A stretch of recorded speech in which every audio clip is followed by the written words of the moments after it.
Hello and welcome to another edition of Conspirator Brock's Pull List. This is my pull list for the week of May 30th, 2018. 5 weeks in this month, so that's the fun thing about some months is you get 5 weeks of comics. So a lot of times on the fifth week you will get annuals and specials and all that stuff. Occasionally you'll get stuff that's been delayed or stuff that's been spread around to kind of even out the weeks during a 5 week month, which is always nice. But yeah, so let's get right into it. First up, we have Aquaman and Jabberjaw, the special. DC's doing these Hanna-Barbera crossovers this week. So, I decided to snag this one up because I'm curious to see what they do. I've enjoyed the crossovers for the most part. Yeah. Next up is one that hasn't been out since March, and that's Bane Conquest number 11 of 12. It's an okay story. It's nothing I would say you have to go out there and read. I'm finishing it up, and then I'm purging it out of my collection because I just don't want it. Next up, we have the part 1 of the Batman to the Prelude to the Wedding stuff, and that is Robin versus Ra's al Ghul. I've already read it. It's really good. I enjoyed it. I'm curious to see how all of these tie in to set up Tom King's story on Batman and Catwoman's wedding. But this is the first installment, so if you're curious or you have been reading Batman, check it out. If you have been reading Batman, pick those up. This one was really good. I enjoyed it. So. Next up, we have another Hanna-Barbera crossover book, and that's with DC, and that's Black Lightning and Hong Kong Phooey. I like Black Lightning. He's an original outsider from Batman and the Outsiders, so yep, curious to see what they do with it. Next up, we have Jeff Lemire and Dustin Nguyen's Descender, number 30. I really like Descender. It's a really good book. It's just kind of futuristic. What if robots, people and robots don't get along? There's a lot of stuff to it. It's great. It's awesome stuff. Next up is another book that hasn't been out since March, and that is Doomsday Clock 5 of 12. I've actually gone ahead and read this issue, and it is fantastic. Jeff Johns and Gary Frank have just been knocking it out of the park with Doomsday Clock. Despite the delays and despite all of the back and forth with release schedule and all that stuff, I'm not too worried about it. I enjoy the book. I actually will reread this issue. I've been rereading each issue. I'll read it through the comic book stuff first, and then the second time around read the comic stuff, and then the extra content at the end. But I really, really like it. I can't wait to get to the next issue. Even though it might be a few months, I want it to be a good, solid product, and it is. So if you were like, Doomsday Clock, check it out. It's good stuff. Another Hanna-Barbera and DC crossover, and that's a Flash Speed Buggy. I'm curious to see what this entails. My guess is a race, but it's fun. It's fun. That's why I picked them up. Next up, we have the Green Arrow Annual number 2, and this is a No Justice tie-in. I would recommend reading this first. I haven't read it yet, but I did read Justice League No Justice number 4 already, and this is probably definitely something you want to read prior to that. So you're if you're into the reading order stuff, just FYI. So I'm curious to see how it ties in. I mean, I know how it ties in. It's Green Arrow and Amanda Waller and stuff happens. So we'll see. Next up, we have the first annual for Green Lanterns. This is actually, I really enjoyed the story. I thought it was, it took us away from kind of these epic big stories and just told us one solid contained story. I like annuals that kind of do that, where they give you one bigger story, but it's self-contained. So yeah, I would recommend, if you're reading Green Lanterns, you're picking it up. If not, and you're curious about Jessica Cruz and Simon Baz as Green Lanterns, check it out. Next up is the Justice League No Justice number 4 of 4. Scott Snyder and Tyrion IV and Williamson have gone all in on this, and it's really setting up what's going to happen with the Justice League family going forward. So I'm really excited to see what happens. It's been a really, really quick and fun ride. I've liked it. So I'm really excited to check out Justice League number 1, which I think is out next week. So yeah, super, super stoked. Next up, we have Greg Rucka's Lazarus, number 28. Lazarus is just really good. It's just a solid book. There's a lot to it. There's extra content that I haven't even touched because it's like reading a novel. But I like the comic book content, and I would recommend you check out Lazarus. Excuse me. But really, really good stuff. Even though it's kind of a slow burn in the sense of like storytelling, it is still a really solid story.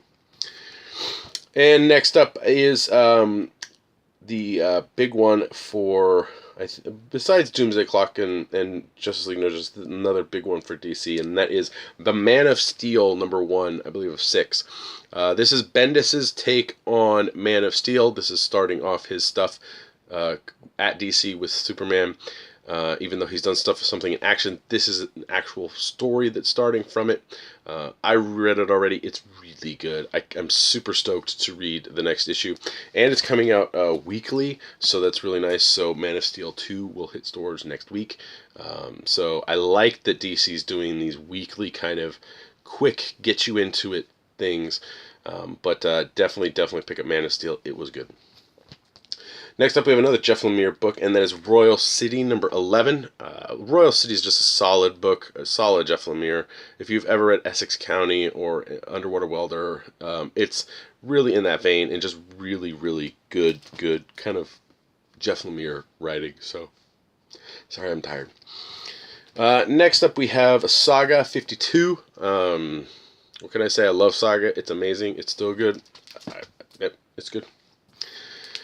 And finally on my pull list is another Hanna-Barbera and DC crossover, and that's Super Sons and Dynomutt and the Blue Falcon. So I'm curious to see what this team-up entails. It's written by Peter Tomasi, so definitely super excited for it.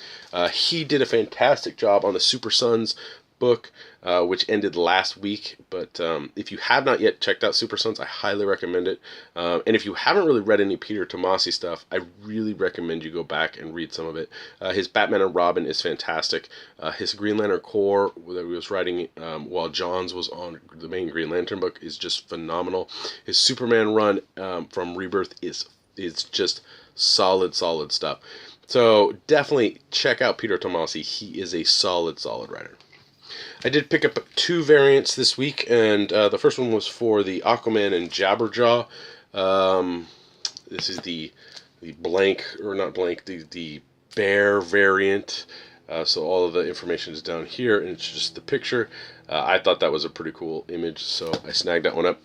And of course, Doomsday Clock had its variant, and this one is the Joker. And yes, the Joker is in the issue, and it's Joker. So yeah. I did pick up a couple graphic novels this week. I picked up Supergirl Being Super by Markio Tamaki and Jolie Jones, mainly for Jolie Jones. But I have read a couple issues out of this, and I really enjoyed the writing and the story. I think this is a really solid Supergirl book, and it's a great place to start, I think, for Supergirl. If you're curious about the character, definitely pick up this one. Jolie Jones's art has just... It's hitting the industry by storm. The statues that are based on her work, which there's one right here, are just fantastic. I'm actually maybe going to pick up the Supergirl one. Who knows? But yeah, definitely check out her artwork. She's going to be doing the new Catwoman series that's coming out on the 4th of July, at the same time that the Wedding issue is coming out, or Batman 50 is coming out. So be on the lookout. And finally, I decided to pick up Where We Live, a benefit for the survivors in Las Vegas. This is released through Image. It's an anthology book. Basically, all the proceeds of this go to the GoFundMe campaign for the survivors of the Las Vegas shooting that happened, last year. So definitely, I'm curious what this all entails. I picked up the one that they did for the Orlando shooting, and I enjoyed it, so I'm curious to see what this one entails, but it also helps a good cause, so I decided to snag that one up. It's also the last week of the month, and you know what that means. That means you get to either buy or peruse through online the new previews book. This is the June 2018. This is issue 357. This is for stuff released in August of 2018. So they got the Sandman universe coming out, so I'm super excited for that. And then on the back side, they're doing a Dark Horse book, The Seeds, by David Aja. So that's the main previews. Previews is now broken up into many different sections. Image is still in previews, but Image does give you an Image Plus, so you can pick that up as well. It basically gives articles and kind of previews of books that are coming out. So if you're curious about stuff like that, and currently the Image Pluses are coming with the a witch's story in the back. So for you, if those of you like Scott Snyder and his witches stuff, you can check it out in Image Plus. I actually need to go back and read it. I haven't. I enjoyed Witches. You also will pick up the Marvel previews. Marvel is not in the main previews, so you have to pick this up if you want Marvel books. Marvel was the first one to do it, and then Image kind of did their little thing, but they stay inside. DC is now separate from previews, so you have to do that as well, which is kind of annoying. But for those of you who are just Marvel fans and just want Marvel stuff, then this is for you. And yes, that was Fantastic Four #1, because we'd apparently demanded it and we want it back. But FYI, the Marvel said they weren't going to be doing any of the order X% over, of. So normally what Marvel does is they'll take a title that came out a while ago or a little bit ago, and you have to order X percentage over. So it's like 150%, 200% of what you ordered of the book prior. So if it's a book that you ordered 10 copies of and you have to order 150%, you just have to order 15 copies to qualify for some of the variants. If you ordered 100 copies of the book, you have to order 150 copies of the book to even qualify for the variants. At Fantastic Four, those numbers hit like 300%. I maybe even 350. I'm not sure. I haven't actually looked at it. That's what a fellow comic book store employee at another shop here, him and I were talking about it, and he said it's ridiculous. And Marvel said they weren't going to do this anymore. Well, they are. So if you're one of those variant hunter guys, good luck. A lot of stores probably won't be going all in as much on Fantastic Four, so a lot of those higher tier variants might be difficult to get. But again, there's a ton of variants coming out for a lot of these Marvel #1s that they're doing, and it's kind of ridiculous. Again, Marvel's kind of pseudo relaunching, and it doesn't feel like it's really going anywhere. I know Doctor Strange is getting renumbered. Invincible Iron Man that just hit 600 is getting renumbered. Immortal Hulk is technically a renumber, even though it's a different kind of title. Fantastic Four #1, we're finally getting the Fantastic Four back, which I think is great. It's written by Dan Slott. Cool. But is there really going to be a demand for Fantastic Four with the hiatus that it's been on? Who knows? Its numbers weren't necessarily the best before they stopped publishing Fantastic Four, and my guess is they're just going to return it right back to a legacy numbering as the best, right after it starts back up. So yeah, it's really, I think Marvel is in this kind of confused state. I think that's the constant state they're in. It's really irritating. I'll read it. It's not something I'm going to buy because I haven't bought a single issue Marvel comic in probably 8 years due to the fact that 8 years ago they started changing their cover stock and increasing their prices drastically, and I just couldn't buy into Marvel at the time. The quality of the books wasn't that great content wise, and so I've just kind of veered off. If I do pick up something and I enjoy it, like I really enjoyed Aaron's run on Thor, so I'm looking forward to getting an omnibus size of that collection, because the trades are overpriced and the hardcovers are overpriced, and the omnibuses are the only thing that are reasonably priced at Marvel most of the time for the amount of content you get in it. So yeah, it's, who knows. Marvel, you got to do something. But rant over. Let me finish the last one, and then there'll be the DC previews that comes with your that you can get with your previews magazine. If your shop doesn't stock previews, they should, in theory, get a copy for themselves.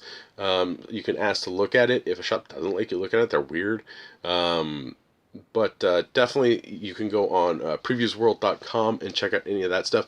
If you are on Comic Hub, like we are at Comics Conspiracy, and you have the app, you can go into the new previews today, I believe, or today or tomorrow. Normally it gets uploaded the day of release or the next day, and you can actually peruse through that way.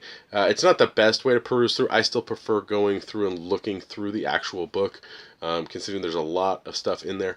But yeah, previews is definitely the way to see what's coming up and see what you want to get. I'll be placing my order at some point soon for things. So yeah. We kind of did an episode of the Comic Conspiracy podcast this week. Ryan Higgins, the showrunner and the owner of Comics Conspiracy, had a death in the family, and so he has been out for a bit. We will hopefully get back to some semblance of a schedule next week for the podcast. The episode we recorded, I haven't been able to get it up yet. I need to actually take it off the laptop at work. So hopefully I'm going to be able to do that this evening. But yeah, so if you're curious, you can check out older episodes of the Comic Conspiracy podcast. There'll be a link in the description below.